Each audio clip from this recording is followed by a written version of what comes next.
soprattutto quello che la drammaticità di questa telefonata nel salutare i propri genitori, nel dire grazie mamma per quello che hai fatto per me. Il dramma è stato vissuto interamente e coscientemente.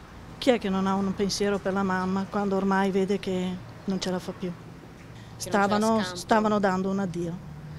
Una telefonata straziante, incredibile ma vera, quella di Gloria Trevisan, bloccata con il fidanzato Marco Gottardi nell'appartamento che dividevano al 23° piano della Grenfell Tower di Londra. Le fiamme da una parte, il fumo intenso e tossico dall'altra e i due giovanissimi architetti in mezzo, impossibilitati a fuggire. Mentre i soccorsi non arrivavano, Gloria e Marco lanciavano ad amici e genitori i loro messaggi d'addio, con tante telefonate. Ce ne sono diverse, in diversi momenti, man mano che la drammaticità avanzava.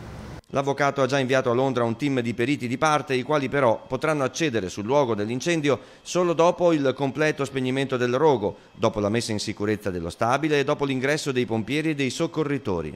Le responsabilità già emergono essere molte, ho già ovviamente inviato la troupe e i tecnici che sono collegati con il mio studio.